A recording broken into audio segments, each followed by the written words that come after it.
नमस्कार, मैं हूं आपके साथ राखी लांबा। मोदी सरकार को सत्ता से बाहर निकालने के लिए कट्टर मोदी विरोधी लगातार अपना कुनबा बढ़ाने की कोशिश कर रहे हैं। इसी कड़ी में सबसे पहले बिहार के पटना में विपक्षी दलों की बैठक हुई, लेकिन इस बैठक में विपक्षी पार्टियां छिन्न भिन्न दिखाई दी। इसके बाद बेंगलुरु में विपक्षी दलों की एक बैठक हुई है, लेकिन जहां कांग्रेसी मोदी के खिलाफ साजिश रच रहे हैं, तो वहीं दूसरी तरफ कांग्रेस के ही एक वरिष्ठ नेता इस साजिश को फेल कर रहे हैं।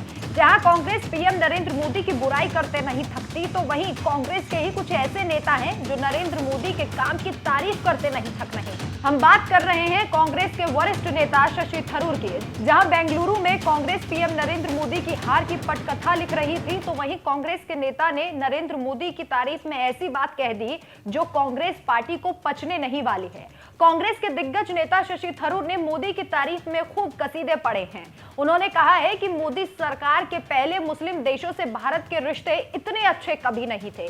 इतना ही नहीं, शशि थरूर ने केंद्र सरकार के इस्लामिक देशों तक पहुंच के लिए सराहना की और इसे एक अच्छी पहल भी बताया। थरूर ने केंद्र सरकार की विदेश नीति तक की भी तारीफ की है। थरूर ने कहा, मुझे याद है मोदी के पीएम रहने के पहले साल में उन्होंने 27 देशों की यात्रा की, उनमें से एक भी इस्लामिक देश नहीं था। कांग्रेस सांसद के तौर पर मैंने इस पर हंगामा किया, लेकिन मुझे ये कहते हुए आज खुशी हो रही है कि उन्होंने इस्लामिक दुनिया तक पहुंच बनाने के लिए जो किया वो एक उदाहरण बना है। वास्तव में ये इससे बेहतर नहीं हो सकता था। प्रमुख मुस्लिम देशों के साथ हमारे संबंध कभी इतने अच्छे नहीं रहे हैं।